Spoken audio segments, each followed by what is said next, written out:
안녕하세요. 사연 읽어주는 남녀입니다.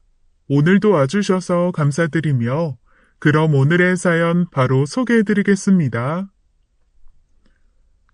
새벽 2시, 밖에서 뭔가 우당탕 소리가 들려 잠에서 깼습니다. 옆을 보니 자고 있어야 할 남편이 보이지 않았어요. 여보, 앉아? 뭐하고 있어?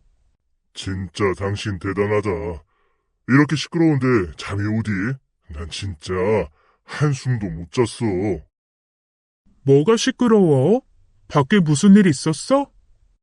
아니, 윗집에서 시끄럽게 쿵쾅거리는데 이거 진짜 층간소음 문제라더니 내 문제가 될 줄 진짜 몰랐네. 미치겠어 아주. 낮에도 저 소리가 들리는 것처럼 거슬리는데 어떻게 당신은 그렇게 속 편하게 잠을 자? 윗집에서 소리가 들린다고? 아니, 저 집에 애들이 있는 것도 아니고, 그리고 지금 새벽 2시야. 소리가 들릴 리가 없지. 이 소리가 안 들려? 당신 청력에 문제 있는 거 아니야? 아니면 당신 여동생이라고 편드는 거야? 여보, 내가 무슨 편을 들어. 나 진짜 안 들려서 그래. 그리고 지금은 조용하잖아. 내가 내일 한번 올라가서 좋게 좋게 얘기할게. 일단 좀 자, 응? 당신 내일 새벽에 회의 있어서 출근해야 한다며. 내가 그러니까 미치겠다는 거야. 새벽에 일어나서 출근해야 하는데 저러고 쿵쾅거리며 시끄럽게 하니 내가 잠을 잘 수가 있어야지. 이 마누라는 무디지. 그 동생은 무신경하지. 그러니까 지 남편 바람 피는 것도. 뭐라고? 지금 뭐라 그랬어? 잠이 화딱 깨는 말이었습니다. 그러자 남편이 순간 당황하며 혼자 버럭 성을 내더라고요. 마치 자기가 부지불식간에 실수를 했다는 걸 인정하고 싶지 않다는 듯 자기 머리를 쥐어박으며 제부욕을 미친 듯이 하기 시작했습니다. 처제 눈에 눈물 뽑는 거 보이는 그날 아주 납작하게 두들겨 주겠다나요? 그러면서 갑자기 화를 못 이겨 벌떡 일어나서는 야구 방망이를 들고 천장을 쾅쾅 치더라고요. 놀라서 남편을 말리며 다시 한번 물었습니다. 그러니까 진짜 제부가 바람을 피워? 누군지도 알아? 아니까 내가 지금 이러지. 에이, 진짜 더럽게 꼬였어. 개족보야. 처제의 남편. 당신 제부가 바람 피우는 거. 아유, 재수씨야. 잠깐, 당신 재수씨면 뭐? 동서라고? 그러니까 잠깐만. 내가 너무 혼란스러워서 그러는데 내 여동생의 남편과 당신 남동생의 아내가 그렇고 그런 사이라는 거지 지금? 그래, 이 헛똑똑이 멍충아. 고개를 끄덕이는 남편을 앞에 두고 저는 털썩 주저앉아 버리고 말았습니다. 그리고 그 순간 제가 제일 먼저 떠오르는 사람은 바로 시어머니였습니다. 다들 시댁이 싫어 시금치도 안 먹는다고 하지만 저는 진짜 시어머니 때문에 남편이 더 좋아진 케이스거든요. 만약 어머님이 그렇게 좋은 분이 아니었으면 제 인생에 결혼이라는 건 아마 없었을지도 모릅니다. 제가 은근히 자유로운 영혼이라 결혼에 대한 관심은커녕 연애나 남자에 대한 관심도 없는 사람이었거든요. 제 남편은 친정엄마의 먼 지인이 소개해준 사람입니다.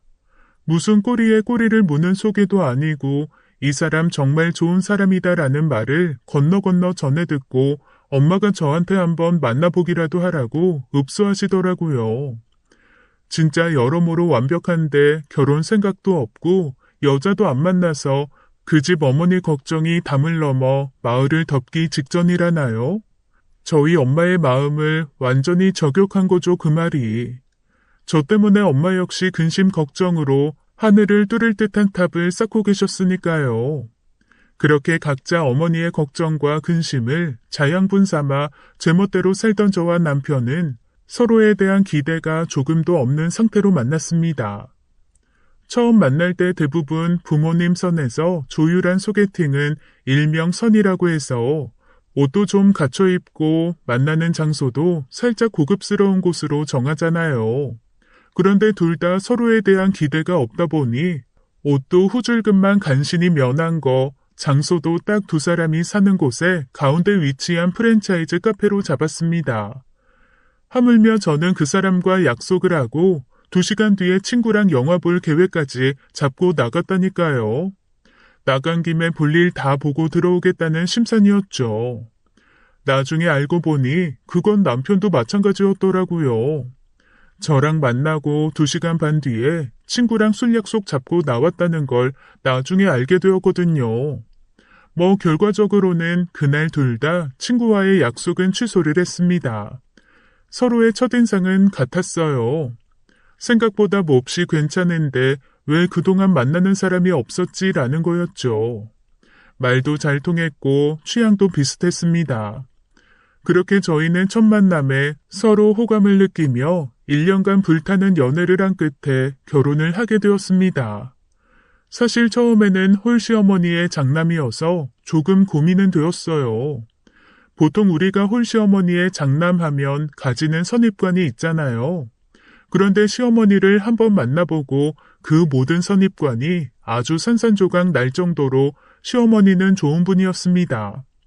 만약 이 남자랑 헤어지더라도 시어머니는 가끔 만나면서 밥 먹고 차 마시는 사이가 되었으면 좋겠다는 생각이 들 정도였죠. 딱 하나 형제 간의 우애는 그닥 좋은 것 같지 않더라고요. 4살 차이 나는 남동생이 있는데 평소에 왕래도 없고 친하지도 않은지 그 남동생 얼굴을 상견례 때 처음 봤다니까요. 보통 형제자매는 한 번씩 연애 중에 만나서 소개도 해주고 같이 시간도 보내곤 한다던데 남편과 시동생은 그런 교류가 전혀 없는 듯 했습니다. 사실 제가 상견례 때 느꼈던 건 시동생이 남편을 불편해하면서 피하는 것 같다는 거였어요. 저희보다 2년 먼저 결혼해서 이미 가정도 꾸린 상태였는데 시동생보다는 오히려 동서가 더 저한테 살갑게 구는 느낌이었습니다. 저 외며느리 하다가 형님 생겨서 너무 좋아요. 그리고 형님이 제가 대학교 때 진짜 잘 따르고 좋아했던 교수님이랑 완전 똑 닮았어요. 저 보자마자 정이 확 간 거 있죠? 그래요? 고마워요. 우리 잘 지내봐요. 에이, 오늘은 상견례니까 그냥 존댓말 쓰셔도 제가 넘어가지만 다음부터는 꼭 말 놔주세요. 그래야 빨리 친해지고 편해지죠. 당신은 무슨 수다가 그렇게 길어. 이리 와. 저기, 죄송합니다. 네? 아니요. 그게 무슨. 동서가 이렇게 살갑게 대해줘서 저 긴장 풀리고 너무 좋은데요. 뭐가 죄송해요. 이거 하나도 미안할 일이 아닌데. 아니요, 그게 아니라, 그러니까, 여튼 미안합니다. 죄송해요. 아니 너희들은 왜 거기 그러고 서서 수다를 떠니? 와서 앉아. 그리고 다들 알지? 상견례 때는 너무 말 많은 거 별로야. 괜히 분란 생기고 오해 생길 말과 행동은 좀 삼가고. 얘 큰아가 너는 왜 볼 때마다 예뻐지니? 세상에 오늘보다 결혼식 날 더 예쁘면 큰일이다 아주. 사람들이 다 눈이 멀겠어. 없던 자존심도 세워주는 시어머니의 한마디와 함께 상견례가 시작되고 저는 없는 정신 찾아가며 긴장 잔뜩 한 채 상견례를 마쳤습니다. 그리고 서방님, 동서와는 결혼식 날까지 만날 일이 없었죠. 결혼식 날이었습니다. 신부 대기실에 앉아있는데 해맑고 화사한 동서가 서방님과 함께 들어오더라고요. 결혼 축하한다며 드레스 칭찬에 침이 마르는 동서와는 달리 서방님은 영 떨떠름한 얼굴로 멀뚱히 서 있기만 했습니다. 저도 그렇지만 동서도 뭔가 눈치를 챈 듯 제 옆에서 속삭이더라고요. 아유, 형제끼리 사이가 별로 안 좋기는 한데 굳이 왜 결혼식에 와서도 저러고 얼굴 구기고 있는지 모르겠어요. 죄송해요, 형님.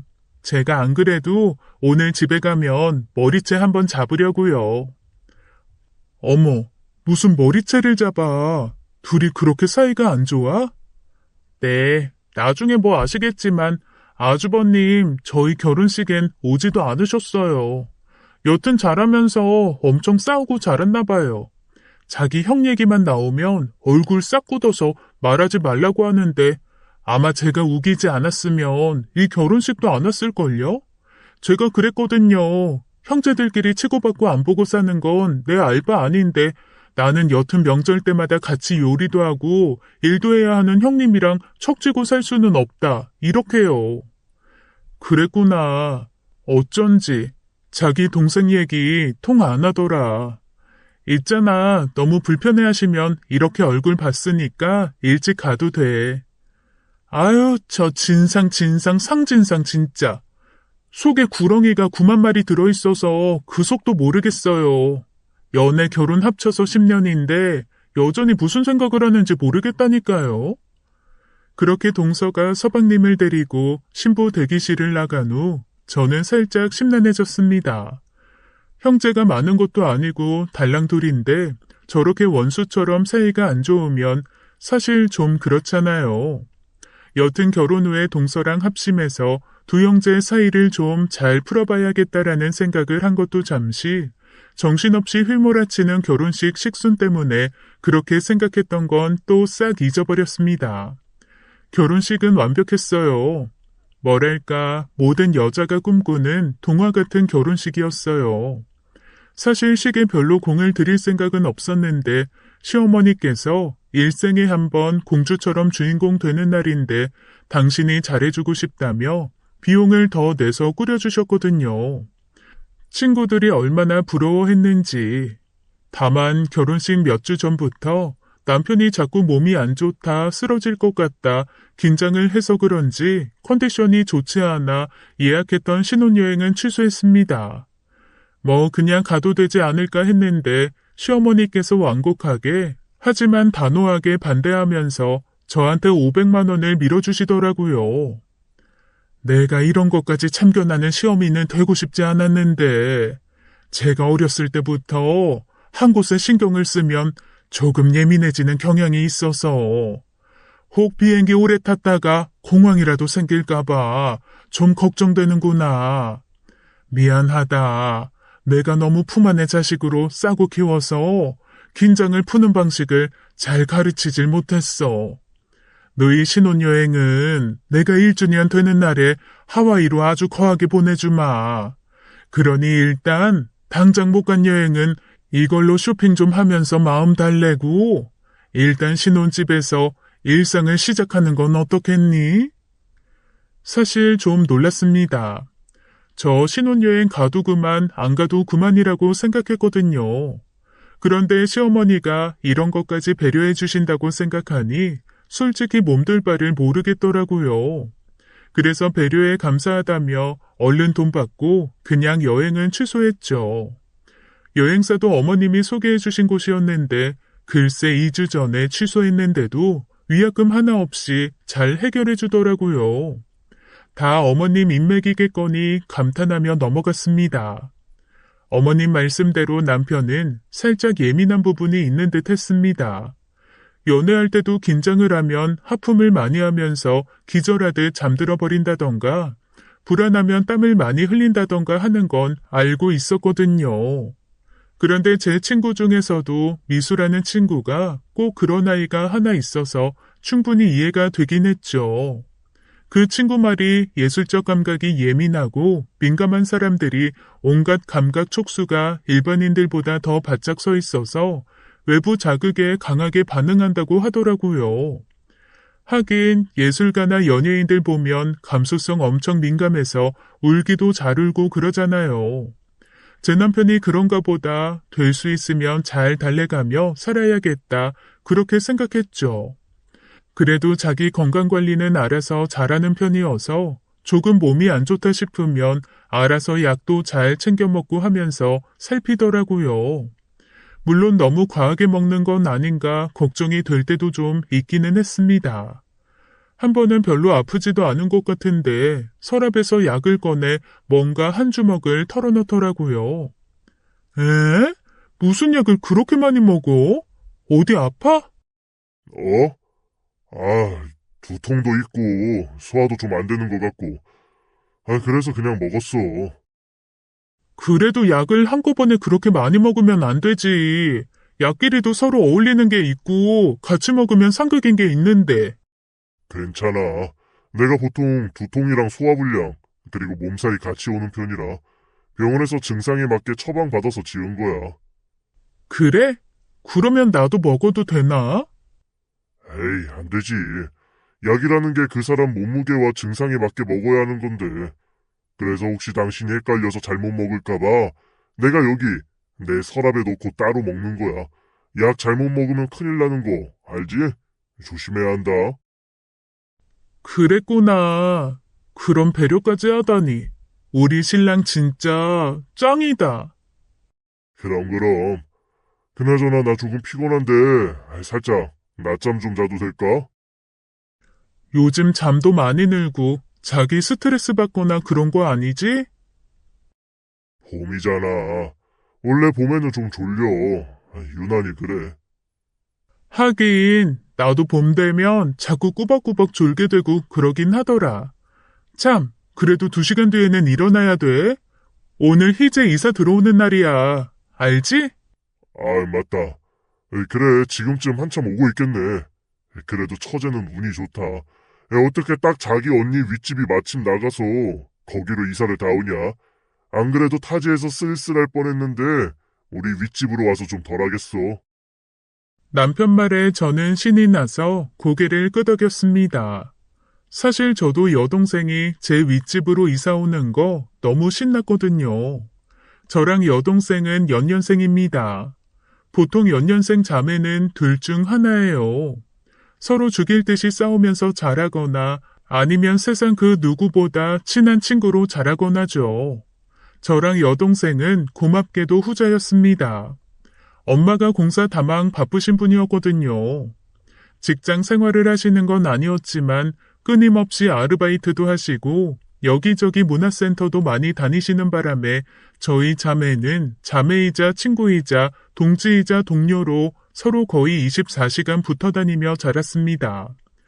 게다가 연년생이니 학년도 한 학년밖에 차이가 나지 않아서 학교에서도 늘 붙어 다녀서 사람들이 쟤네는 자매가 아니라 본체와 그림자, 실과 바늘, 쌍둥이 같다고 할 정도였으니까요.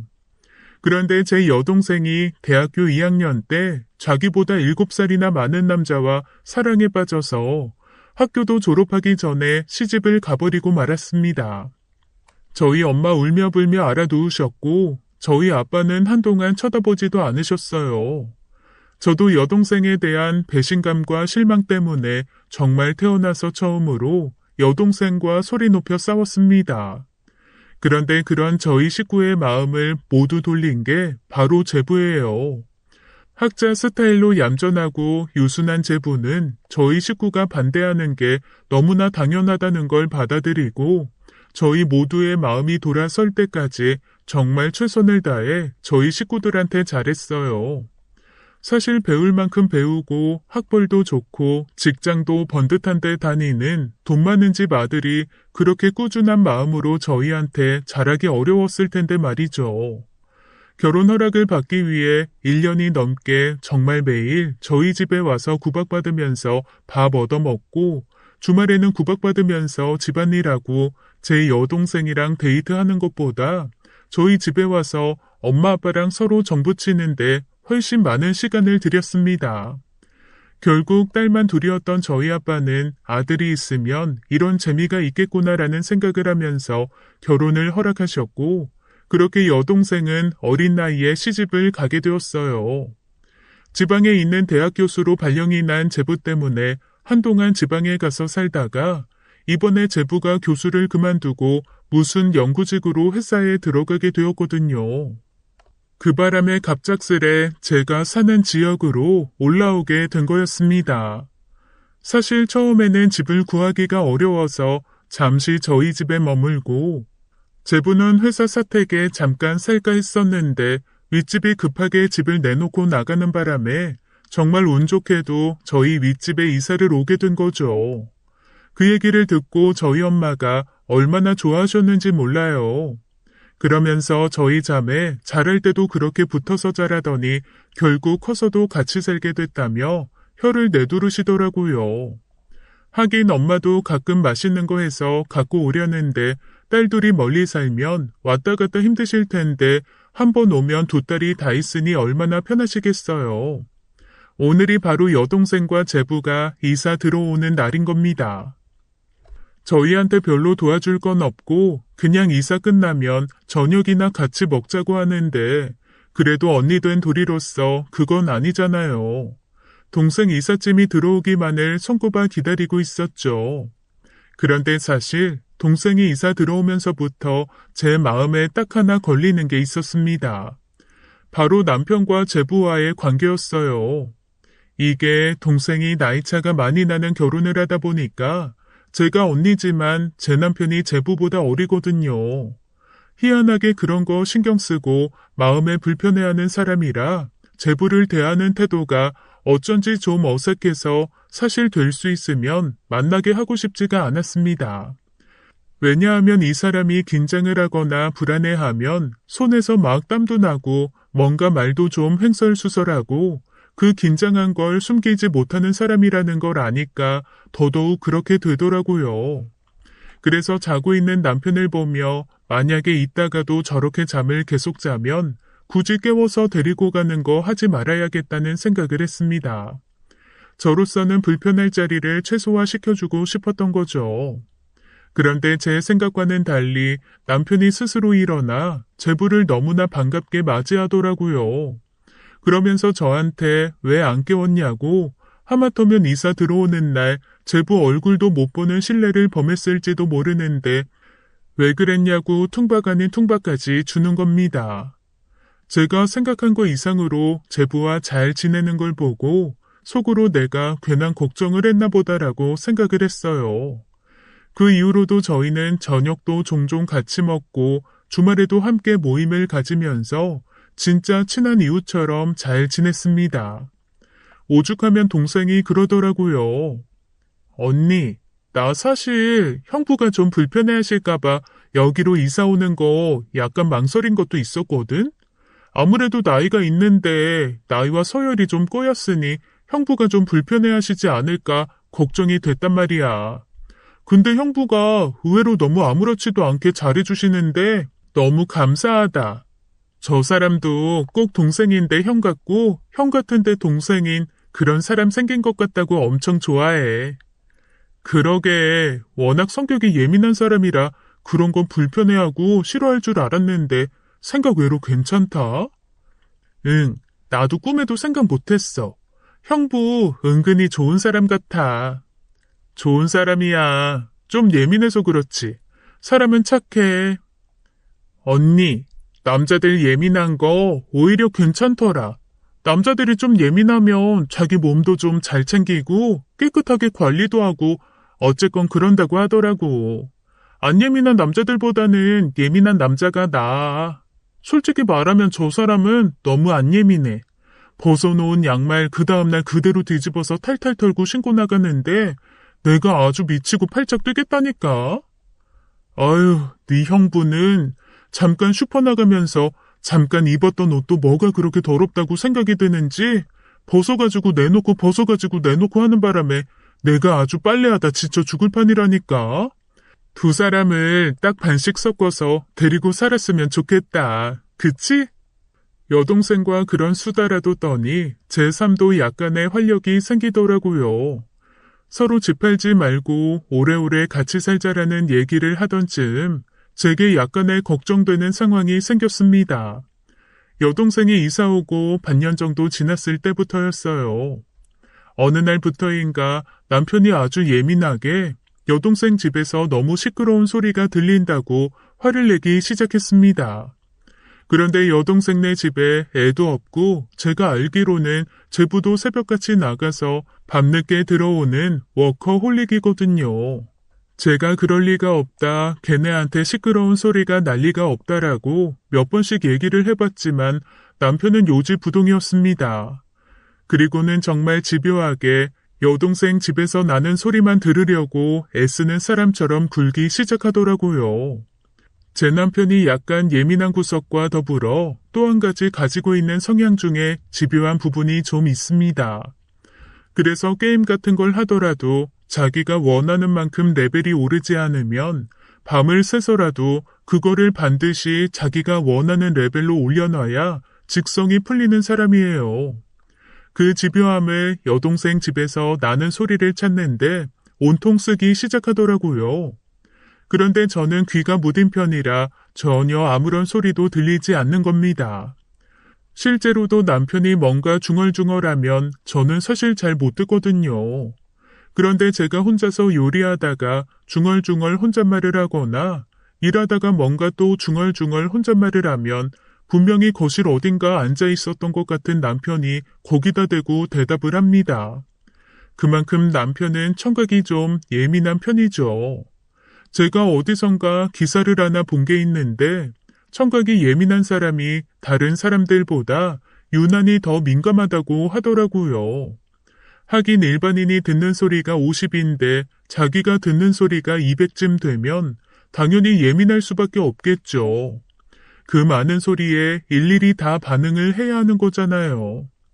그렇게 남편의 예민함에 대한 이유를 하나하나 알게 됐더니 어느 순간 저도 남편이 예민하게 구는 것에 대해서 이해를 하게 되더라고요. 그래서 그 다음부터 진짜 제 모든 감각을 다 세워서 여동생 집에서 무슨 소리가 들리는지를 들어보려고 했는데 정말 제 귀에는 아무 소리도 들리지 않았습니다. 결국 고민하다가 여동생에게 조심스레 얘기를 했죠. 너희 집에서 뭔가 쿵쿵거리는 소리가 들린다고 네 형부가 자꾸만 예민하게 군다. 근데 너도 알다시피 나는 워낙 어렸을 때부터 무디잖아. 내 귀에는 사실 아무 소리도 안 들리거든. 근데 네 형부가 너무 이런저런 소리 들린다고 사람이 불안해하고 신경 쓰고 하니까 어떻게 조금만 좀 조심 좀 해봐. 그래? 우리 집에서 시끄러운 소리가 들려? 근데 내가 뭐 쿵쿵거리고 다니는 것도 아니고 언니도 알다시피 저 사람은 새벽같이 나갔다가 밤늦게 들어오는 사람이라 그런 소리가 들릴 리가 없는데 아파트가 낡아서 그런가? 방음이 안 되나? 일단 알았어 언니. 그렇게 여동생은 아무렇지도 않게 넘어가 주더라고요. 그런데 문제는 그 이후로도 계속 남편이 여동생 집이 시끄럽다고 불만을 얘기하는 겁니다. 제가 여동생한테 얘기하는 것도 한계가 있죠. 그래서 남편이 불만을 5번 얘기했다면 제가 한 번 정도 은근슬쩍 슬리퍼를 사다 준다거나 아니면 층간소음 매트를 같이 구매해서 저희 집에도 깔고 여동생 집에도 깔게끔 준다던가 하면서 해결하려 했습니다. 그런 식으로 제 나름대로 중간에서 서로 의상하지 않게 애쓰는 방향으로 남편이 더 이상 층간소음에 대해 신경 쓰지 않게끔 하려고 노력한 거죠. 그런데 어느 날은 남편이 욕설까지 하면서 저 미친 것들 다리를 반동강을 내던가 해야지 시끄러워서 못 살겠다고 잔뜩 흥분을 하는 겁니다. 순간 겁이 덜컥 나더라고요. 그래서 그때는 여동생에게 다시 한번 얘기를 해야겠다는 생각이 들어서 정말 조심스럽게 어제 무슨 일 있었냐? 좀 발소리가 크게 나는 것 같더라 라고 제가 들은 것처럼 얘기를 했습니다. 그러자 여동생이 너무나 의아한 얼굴로 고개를 갸웃하면서 이러더라고요. 어제? 언니, 어제 우리 집에 없었는데? 그저께 시부모님이 간만에 올라오셔가지고 어제랑 그저께랑 이틀 동안 우리 근처에서 호캉스 했어. 우리 집에 시부모님이 주무실 방이 없잖아. 그래가지고 호텔 빌려서 놀다가 나 방금 들어왔는데? 그래? 근데 희한하네. 어디선가 뭔가 되게 쿵쿵거리는 소리가 들렸는데. 정말이야? 언니도 들었어? 여동생이 의아하다는 듯 물었지만 저는 일단 그렇다고 대답할 수밖에 없었습니다. 더 이상 남편이 들었다고 얘기하면 정말로 형부를 이상한 사람이라고 욕할 것 같아서 그냥 제가 들었다고 넘어가는 게 나을 것 같았거든요. 그래서 제가 그냥 그렇다고 미심쩍게 대답을 했더니 여동생이 고개를 갸웃하면서 이러더라고요. 요즘에 언니, 내가 알아보니까 층간소음이라는 게 반드시 윗집에서만 일어나는 건 아니래. 아파트가 벽과 벽으로도 연결이 되어 있잖아. 그래서 그 벽 사이에서 나오는 소음도 사람들이 때로는 윗집에서 나는 소음으로 인식한다고 하더라고. 혹시 언니네 옆집에서 시끄럽게 구는 건데 그걸 계속 우리 집에서 시끄럽게 군다고 형부가 오해하시는 거 아닐까? 그런가? 그럼 일단 옆집에 한번 물어봐야겠다. 여동생의 말에 아무렇지도 않게 그렇게 대답은 했지만 사실 그게 아니라는 거 저 너무 잘 알고 있습니다. 왜냐하면 저희 옆집 지난 2달 동안 새가 나가지 않아서 빈집으로 있거든요. 그 집에서 소리가 난다면 그건 정말 무서운 일이죠. 사람이 아닌 귀신의 소행일 테니까요. 어쨌거나 여동생이 집에 없는데도 남편이 그 소리를 들었다고 하니 이거는 우리 바로 옆집이 아니라 옆동에서 나는 소리가 뭔가 아파트 벽을 타고 울려서 들리나 이런 생각까지도 들었습니다. 그래서 남편에게 와서 자초지종을 얘기를 했죠. 어제 여동생이 집에 없었다는 얘기서부터 시작을 해서 혹시 옆동에서 들리는 얘기가 아닐까 한번 조금 더 주의 깊게 알아봐야 될 것 같다라는 얘기를 조심스럽게 했는데 세상에 갑자기 남편이 미친 듯이 성을 내면서 저한테 따지기 시작했어요. 당신도 날 안 믿는 거야? 당신도 내가 이상한 소리 한다고 생각하는 거야? 내가 분명히 들었다니까. 당신은 무뎌서 못 듣는 거지만 나 다 들린다고. 이게 얼마나 시끄러운 줄 알아? 머릿속에서 진짜 쿵쿵 울려. 이 소리 때문에 일상생활이 안 될 지경인데 지금 여동생 편만 들고 내 얘기 들어주지도 않고 진짜 당신 너무한 거 아니야?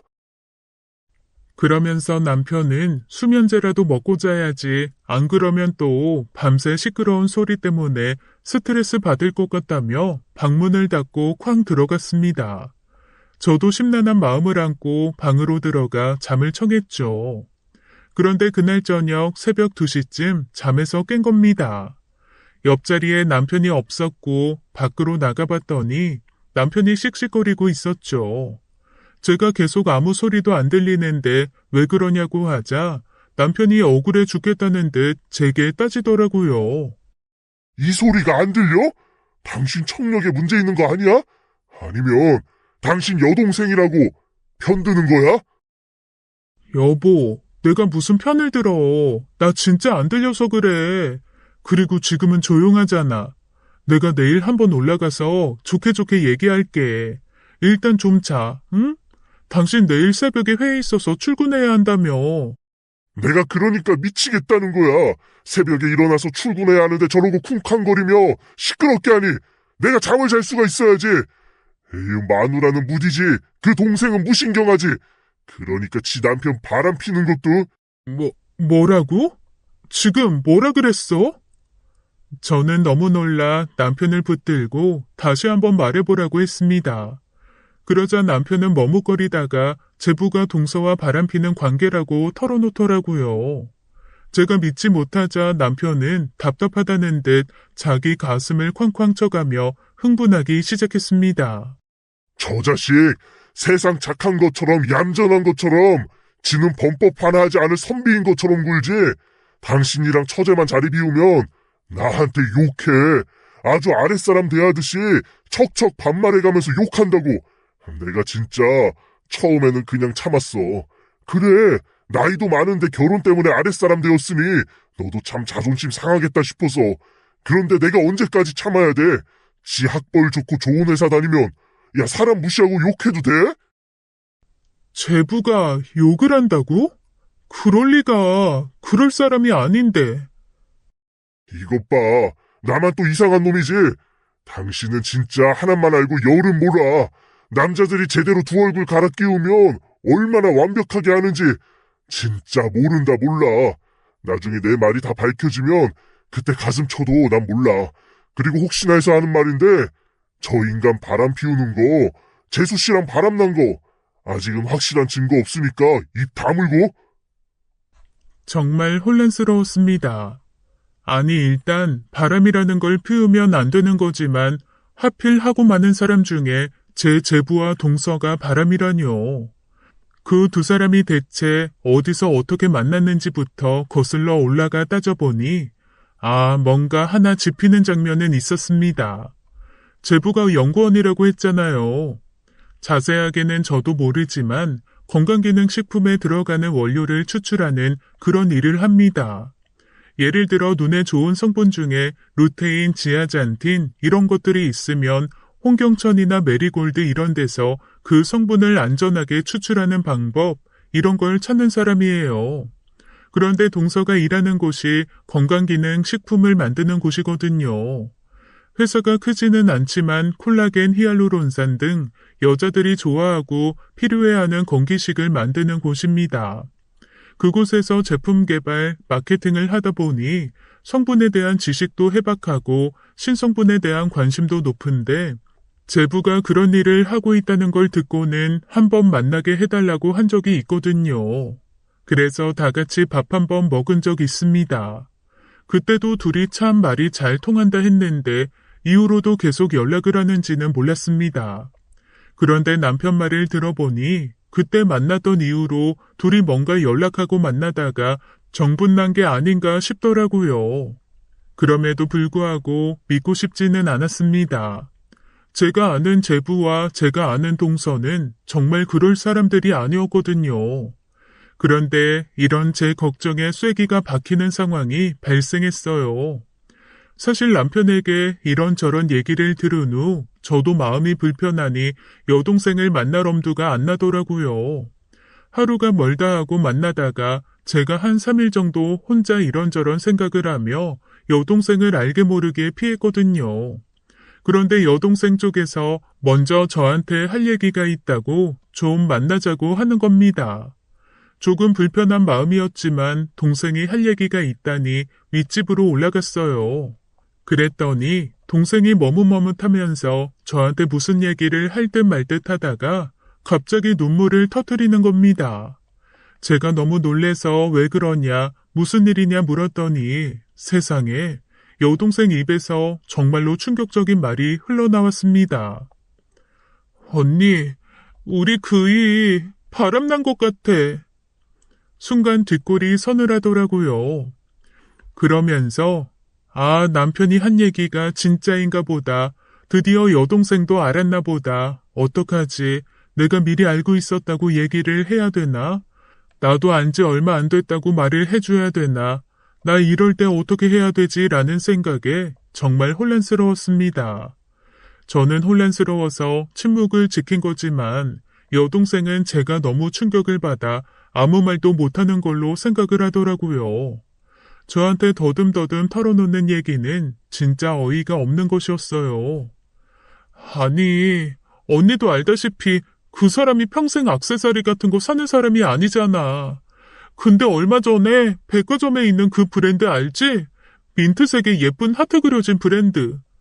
알지. 여자라면 누구나 한 번씩 갖고 싶어 한다는 그거잖아. 내가 사실은 결혼할 때 나 그거 하나 갖고 싶다고 말한 적 있었거든?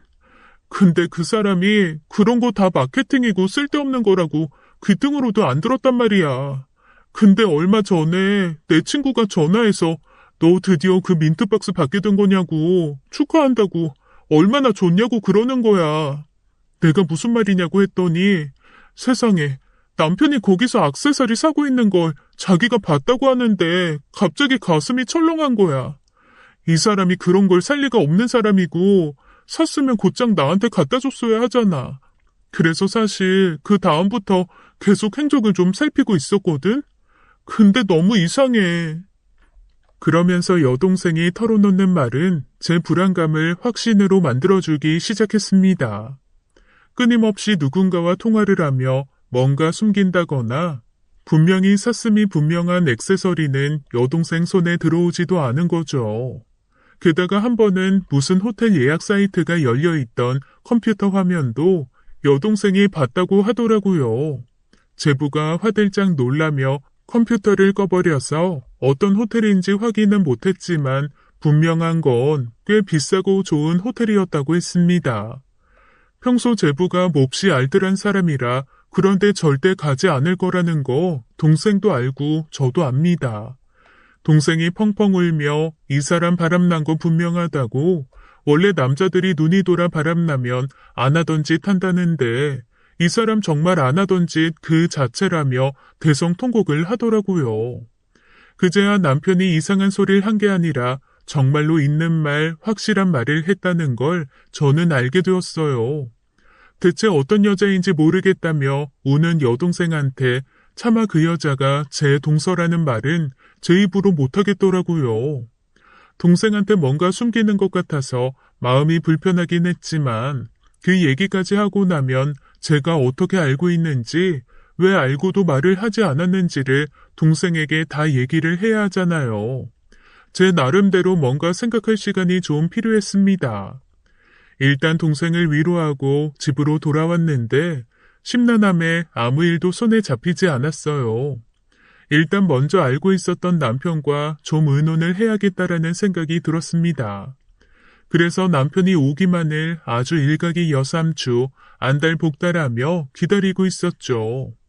남편이 집에 들어오자마자 저는 대문간에서부터 남편을 붙들고 오늘 있었던 일을 얘기하기 시작했어요. 여보, 당신이 생각한 게 맞았어. 오늘 얘기 들었는데 바람 피는 거 맞아. 그런데 제가 바람 피는 거 맞다는 얘기를 하기도 전에 남편이 제 입을 틀어막으면서 조용히 하라는 손짓을 하는 겁니다. 이건 또 무슨 일인가 싶어 눈을 꿈뻑꿈뻑하며 남편을 보고 있자니 얼른 핸드폰을 꺼내 저한테 문자로 뭔가를 써서 보여주더라고요. 세상에, 이게 웬일입니까? 무슨 영화 속 상황도 아니고 글쎄 저희가 도청을 당하고 있다는 거예요. 제가 너무 깜짝 놀라서 소리 안 나게 입만 뻐끔뻐끔하며 이게 대체 무슨 소리냐고 남편에게 물었습니다. 그러자 남편이 조용히 저를 끌고 집 밖으로 나가더라고요. 그리고는 주변에 아무것도 없는 공터에서 제 귀에다 대고 살그머니 속삭이는 겁니다. 남편의 말은 솔직히 좀 믿기가 어려웠어요. 하지만 바람 피우는 것도 알아낸 마당에 무턱대고 남편 말을 무시할 수는 또 없는 노릇이었죠. 남편 말에 의하면 제부가 지금 그렇게 연구원인 척, 학교 선생인 척 위장을 하고 있지만 사실은 지방에 있는 한 조직 중간 보스였다는 겁니다. 그러면서 자기가 바람난 거를 제 남편이 눈치챈 것 같으니 저희 집에 와서 도청장치를 설치한 것 같다는 거예요. 아니, 이야기의 전개가 제가 생각했던 방향과는 너무 다르니 너무 당황스럽더라고요. 그래서 제가 남편에게 물었습니다. 아니, 중간 보스라는 얘기는 대체 어디서 나온 얘기야? 그것도 당신이 알아본 거야? 아무래도 행적이 좀 이상해서 알아봤는데 지방 경찰청에 이 제부랑 완전 똑같은 사람이 지명수배로 걸려있더라고. 그런데 내가 지인 통해서 알아보니까 그런 사람들은 주민등록증이랑 신분 세탁해서 다른 사람으로 사는 거 그다지 어렵지 않더라고. 잡으려면 보다 정확한 증거가 있어야 된다고 해서 지금 나도 나름대로 찾고 있는 중이야. 어머, 그럼 어떡해? 내 동생 어떡하지? 일단 이 상황에서 그 사람도 함부로 움직이진 않을 거야. 우선은 우리 집에 있는 도청 장치부터 찾아서 없애는 게 중요해. 그러면서 남편은 대체 어디서 난 건지 영화에서 볼 법한 도청장치 찾는 기기를 차 트렁크에서 꺼내 들고 조심스레 집으로 올라갔습니다. 그리고는 정말 진지하게 그 기계로 온 집안을 훑으며 도청장치를 찾기 시작하더라고요. 제 인생이 한순간에 로맨틱 코미디에서 미스테리 호러 장르로 바뀌는 순간이었습니다. 너무 무섭고 떨리더라고요. 그리고 이 상황을 어떻게 받아들여야 되나 제 자신도 혼란스러워 정리가 되지 않았습니다. 그날 이후 남편의 태도는 더 이상해졌어요. 일단 집에 있는 것 자체가 자기를 너무 불안하게 한다며 당분간 제대로 외도의 증거를 찾아서 확실하게 이혼할 수 있게끔 자기가 서포트하기 전까지는 집에 들어오지 않겠다고 하더라고요. 제가 굳이 그럴 것까지 있냐, 저 집 일은 저 집에서 알아서 처리하게 하자라고 설득을 해봤지만 남편은 고집을 꺾지 않았습니다. 그리고 정말로 집에 들어오지 않기 시작했어요. 집 안에 들어오다가 혹시 마주치기라도 하면 자기한테 주먹이라도 쓸 것 같다며 도저히 무서워서 집에 올 수가 없다고 하더라고요. 그 마음도 어느 정도 이해는 됐지만 굳이 저렇게까지 피할 일인가 싶기는 했습니다. 그래서 남편과 조금 진지하게 얘기를 해보려고 남편이 집을 나간 지 일주일 정도 지났을 때 남편의 회사로 찾아갔습니다. 그런데 거기서 저는 정말로 생각지도 못한 충격을 받고 말았어요. 글쎄, 남편이 열흘 전쯤 회사에서 잘렸다는 거였습니다. 제가 어리 빠져서 멍하게 서 있자 한 여직원이 제가 안쓰러웠는지 슬그머니 나와서 절 붙들고 설명을 해주더라고요. 그런데 여직원이 해준 얘기는 평소 제가 알던 남편의 모습과는 너무 달랐습니다. 저는 남편이 총무 쪽 일을 하는 줄 알고 있었거든요. 그런데 여직원의 말에 의하면 남편은 정직원도 아니었고 총무 일을 하는 것도 아니었습니다. 굳이 따지자면 그냥 회사에서 소사처럼 잡일을 하는 사람이었더라고요. 게다가 잘린 이유도 황당하기 그지없는 것이었습니다. 갑자기 일을 하다가 어떤 남자 직원이 남편한테 무슨 말을 건넸는데 그 말을 듣고 미친 듯이 흥분을 해서 그 남자 직원에게 달려들어 폭력을 휘둘렀다는 겁니다. 제가 몇 번이고 정말로 폭력을 휘두른 거냐고 묻고 또 물어볼 정도로 놀랄 일이었어요. 평소 남편 저한테는 주먹 한번 쥐지 않고 하다못해 집에 들어온 파리도 자기는 건드리기 싫다고 저한테 잡으라고 미루는 사람이거든요. 그런 사람이 폭력을 휘둘렀다는 말에 저는 몇 번이고 그게 사실이냐고 되묻고 또 물었습니다. 그러자 여직원이 살짝 애매한 얼굴로 평소에도 조금 불안하신 부분이 없잖아 있었는데 갑자기 그렇게 흥분하며 달려들어 자기네들도 너무 놀랐다고 얘기를 하더라고요. 만약에 같이 들이받아서 싸웠던 사람이 그렇게 다치지만 않았어도 감봉이나 정직 정도로 해결이 됐을 것 같은데 하필 남편이 휘두른 주먹에 잘못 맞아서 뇌출혈이 조금 생겼다고 하는 겁니다. 결국 월급도 다 보상금으로 내어줘야 될 상황이 되고 그 모든 걸 남편과 시어머니가 와서 해결을 했다는 거예요. 저한테는 한마디 말도 없었거든요. 그리고 시어머니도 불과 3일 전에 저와 너무나 일상적이고 평안한 전화통화를 했습니다. 두 모자가 저한테는 감쪽같이 아무런 말도 하지 않은 거죠. 처음엔 좋게 좋게 생각하려고 했습니다. 제가 걱정할 것 같으니 일단 시어머니가 배려심 있는 마음으로 말씀을 안 하셨나 보다라고 넘어가려고 했지만 그래도 이건 아닌 거잖아요. 대체 어디서부터 어떻게 말을 해야 되나 심란한 마음을 안고 집으로 돌아오는 길, 저 멀리서 저를 발견하고 동생이 아주 반가운 얼굴로 뛰어왔습니다. 언니, 우리 그이 바람 피는 거 아니었어. 우리 이번 애가 결혼 10주년이잖아. 그동안 자기 만나가지고 어린 나이에 고생만 한 것 같다고 10주년 이벤트 아주 거하게 준비했더라고. 나 어제 저녁부터 그이랑 고급 호텔에 있었어. 그 민트박스도 내 거 맞아. 언니 나 너무 행복해. 어머, 그랬니? 어어, 이 사람이 다른 여자 동료들한테 물어봤었나 봐.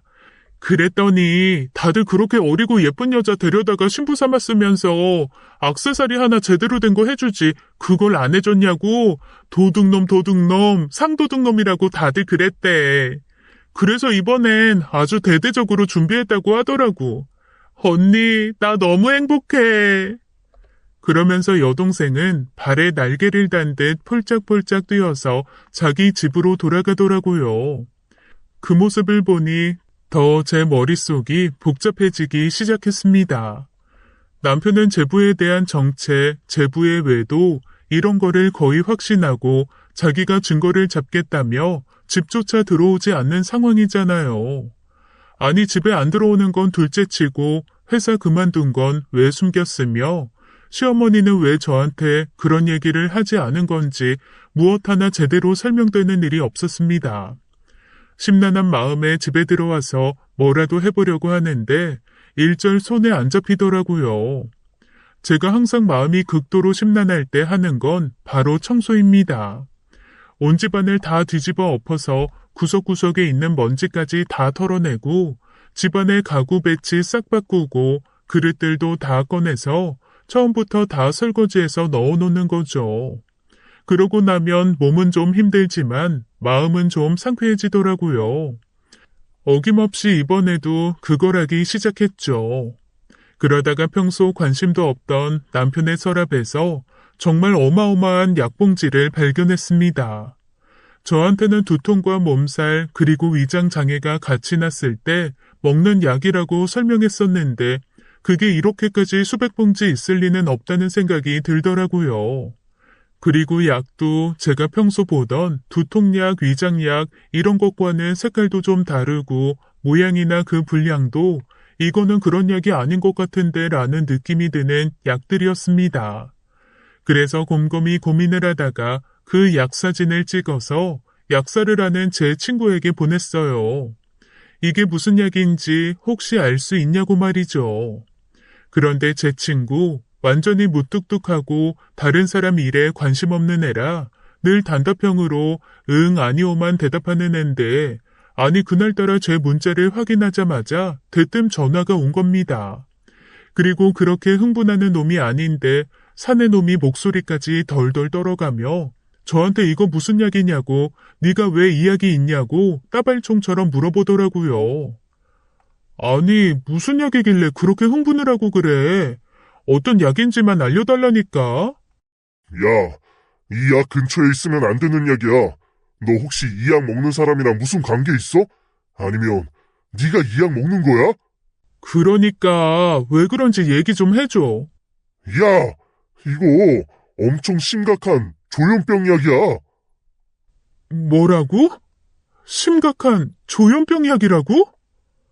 갑자기 머리 위에서 번개가 치며 제 두뇌를 반으로 쪼개는 것만 같았습니다. 그제야 제가 무심히 넘어갔던 수많은 퍼즐들이 한꺼번에 와라락 맞춰지면서 완성된 퍼즐이 제 눈앞에 펼쳐지는 것 같았어요. 남편은 조현병이었고 그거를 저한테 숨겨왔던 거였습니다. 황당한 마음에 멍하게 앉아서 대체 이 상황을 어떻게 해결해야 되나 생각을 하고 또 생각했습니다. 어디서부터 뭐가 잘못된 건지 모르겠더라고요. 그렇게 멍하게 앉아있다 해가지고 날이 저물었습니다. 사실 그렇게까지 시간이 간 것도 몰랐어요. 그런데 갑자기 울리는 핸드폰이 유난히 밝아 보여서 들여다봤더니 주변은 어두워져 있고 핸드폰만 번쩍번쩍 하더라고요. 그런데 이게 웬일입니까? 남편이었습니다. 며칠 동안 제 연락을 받지도 않던 남편이 뜬금없이 저한테 영상통화를 걸어온 거예요. 조금 무거운 마음도 들었지만 일단은 받아야겠다는 생각이 우선이었습니다. 전화를 받았죠. 그런데 남편이 있는 곳이 뭔가 제 눈에 익숙한 듯 낯선 곳이었어요. 남편은 횡설수설하면서 스파이를 잡아야 된다는 둥, 내가 일단 다 때려잡을 거라는 둥, 알 수 없는 얘기만 계속 해댔습니다. 두려움이 왈칵 몰려오더라고요. 거기가 어디냐고 계속 물어봤지만 남편의 대답은 하나였습니다. 내가 때려잡을 거야. 내가 때려잡을 거야. 내가 때려잡으면 숨어있는 모든 것들이 드러날 거야. 똑같은 말만 불안한 듯 반복하며 남편이 전화기로 사방을 훑기 시작했습니다. 순간 제 가슴이 철렁했어요. 남편 손에는 망치가 들려 있었고 남편 뒤로 보이는 흰색의 금색 포인트가 있는 인테리어. 거긴 분명 동서의 집이었습니다. 동서가 몇 달 전에 집 인테리어를 싹 바꿨다고 한번 초대를 해서 간 적이 있었거든요. 저는 무슨 프랑스 베르사유 궁전을 간 줄 알았어요. 흰색의 금색 포인트, 그리고 온통 가구도 흰색. 그게 너무 특이해서 제가 분명히 기억을 하고 있습니다. 제가 너무 놀라 버럭 소리를 질렀어요. 당신 지금 동생 집에 가 있는 거야? 그랬더니 남편이 갑자기 아주 무서운 눈으로 전화기에 눈을 바짝 들이대며 음산하게 중얼거리더라고요. 너도 스파이였냐? 너도 스파이였어? 너도 스파이였냐고! 그러면서 확 남편이 전화를 끊어버렸습니다. 너무 놀라 일단 경찰에 전화를 하고 동서에게 전화를 걸었습니다. 그런데 동서 전화가 꺼져 있는 거예요. 손발이 덜덜 떨리더라고요. 이러다가 정말로 그 망치로 누군가를 해하기라도 하면 더 이상 돌이킬 수 없는 상황이 벌어지는 거잖아요. 동서에게 미친 듯이 전화를 하다가 결국 서방님에게 전화를 했습니다. 서방님이 당황하며 제 전화를 받더라고요. 제가 한 번도 전화를 한 적이 없거든요. 저기, 서방님, 형이 망치를 들고 서방님네 베란다에 숨어 있어요. 빨리 집에 가라는 얘기를 막 하려 하는데 서방님이 전화를 확 끊어버리더라고요. 다시 걸었더니 자기가 지금 집에 가고 있다고 나중에 통화하자며 급한 목소리로 전화를 끊어버렸습니다. 그렇게 저 역시 동서의 집으로 달려갔어요. 집 앞에서 경찰과 서방님 그리고 이 셋은 거의 동시에 맞닥뜨렸죠.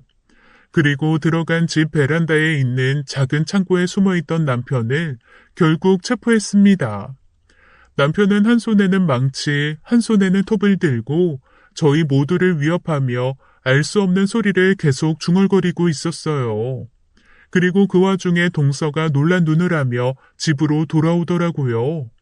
자기가 배터리가 다 떨어져서 미처 전화를 못 받았다며 대체 이게 무슨 일이냐고 하는데 서방님이 동서를 꼭 끌어안고 이렇게 말하는 겁니다. 미안해. 내가 진작에 대비했어야 하는데 정말 미안해. 나 때문에 당신이 정말 큰일 날 뻔했어. 그런데 그 순간 저한테 한 가지 번개치듯 느낌이 왔습니다. 서방님이 상견례 날 그리고 결혼식 날 왜 그렇게 제 눈치를 보면서 미안하다고 했는지도 어렴풋이 느껴지는 게 있더라고요. 경찰이 남편을 데리고 가고 서방님이 놀란 동서를 토닥토닥하는 그때 제가 물어봤습니다. 서방님, 알고 있었죠? 그랬더니 서방님이 몹시 당황한 듯 말을 하지 않고 가만히 고개만 숙이더라고요. 저도 모르게 분노가 뻗쳐올라 서방님의 뺨을 있는 대로 후려쳤습니다. 동서가 놀라 저를 막았지만 제 분노는 멈추질 않았어요. 당신 형이 조현병인 거 알고 있었지? 알고서 온 식구가 다 나 속이고 결혼시킨 거지? 서방님이 그제야 저한테 싹싹 빌더라고요. 그러면서 말해준 건 너무 기막힌 사실이었습니다. 남편의 조현병이 처음 발견된 건 고등학생 때였대요. 그때만 해도 조금 예민하고 민감해서 까다로운 짓을 한다고만 생각을 했는데 혼자서 동네를 돌아다니며 무서운 소리를 중얼거린다거나 그런 증상들이 발견되면서 조현병이라는 진단을 받았다고 했습니다. 이후에도 몇 번 동네에서 다른 집에 돌을 던진다거나 계속 한 집에 대문을 두드린다거나 하는 행동을 해서 몇 번 이사도 다녔다는군요. 그 모든 얘기를 듣고 저는 다리에 힘이 풀려 주저앉아 버리고 말았습니다. 하지만 경찰에서 연락이 와서 물어볼 게 있다고 경찰서로 와달라고 하는 바람에 간신히 정신을 차려 경찰서로 향했죠. 그리고 그곳에서 저는 아주 뻔뻔한 얼굴의 시어머니를 만났습니다. 시어머니는 저한테 그저 약 먹으면 멀쩡해지는 거 무슨 일을 이렇게 크게 만들었냐며 난생 처음 보는 태도를 보이시더라고요. 당뇨 환자가 당뇨약 먹고 고혈압 환자가 혈압약 먹는 것처럼 그저 약만 매일 챙겨 먹으면 괜찮은데 이게 무슨 난리냐며 저한테 참을성 없다고 쏘아붙이시는데 제가 그 자리에서 폭발하고 말았습니다. 그런 당뇨나 고혈압과 조현병이 같냐며 이건 범죄라고 달려들었더니 시어머니 정말로 뻔뻔하게 저한테 이렇게 말씀하시더라고요. 어쨌건 넌 결혼한 몸 아니냐. 네 남편 그래도 네가 건사해야지. 배우자에겐 부양의 의무가 있어. 헤어진다 어쩐다 그런 말 하지 말고 그냥 약이나 잘 먹여라. 얘가 약 많이 먹으면 너무 졸리니까 가끔 사회생활이 안 돼서 약을 좀 드문드문 먹나 본데 앞으로 잘 챙겨 먹이면 된다. 그 뻔뻔함 앞에 정말 할 말이 없더라고요. 그래서 망설일 것도 없이 이혼도 아닌 혼인 취소 소송을 냈습니다. 어처구니 없이 시어머니는 부부 부양의 의무를 들먹이며 맞소송을 하더군요. 하지만 조현병이라는 것을 숨기고 결혼한 것, 의도적으로 약을 먹지 않은 것, 그리고 본인뿐 아니라 가족이 모두 사기치듯 숨긴 것까지 다 증명했더니 다행히 법이 제 편을 들어주었어요. 위자료도 받아낼 수 있었고요. 저희 친정에서는 기절초풍할 듯 놀랐지만 그저 제 몸이 상하지 않고 모든 게 끝났단 사실에 안도하셨지만 저는 혼인 취소 그 자체도 상처로 남았습니다. 정말 파란만장하고 짧은 제 결혼 생활은 그렇게 취소라는 단어 하나로 정리되었네요. 허무하게도 말이죠. 시동생이 나중에 제게 사과를 했어요. 결혼 전 진실을 말해주고 싶었지만 시어머니가 자기 죽는 꼴 보기 싫으면 입 다물고 있으라고 했기에 차마 말을 못했다고 하더군요. 하지만 시어머니는 끝내 제게 사과 한마디 없으셨죠. 이후 시동생은 남편을, 아니 이제는 남편도 아니죠. 그 인간을 정신병원에 입원시키려고 했어요. 하지만 시어머니가 반대를 해서 본인 집으로 데리고 갔다네요. 증세가 날로 악화된 그 인간은 시어머니를 계단에서 그만 밀어버렸습니다. 그 일로 시어머니는 반년이 넘게 병원 신세를 졌어요. 계단에서 굴러 고관절이 부러지고 허리 디스크가 터졌거든요. 결국 시동생은 자기 형을 정신병원에 쳐넣었습니다. 이 모든 건 말하기 좋아하는 이전 동서가 제게 알려주었네요. 온전치 못한 아들을 둔 시어머니의 마음이 이해가 안 가는 것은 아닙니다. 한편으로는 불쌍하죠. 하지만 남에게 피해를 주면서까지 자기 아들만 챙기는 게 과연 자식을 위한 옳은 길인가 싶네요. 결국 저는 혼인 취소는 되었지만 혼인관계 증명서를 떼보면 결혼 사실이 사라진 게 아니라 취소라는 걸 뜨는 걸 보면 씁쓸하기만 합니다. 지금까지 사연 읽어주는 남녀였습니다. 끝까지 시청해주신 여러분 감사드리며 저희는 다음 사연으로 돌아올게요. 감사합니다.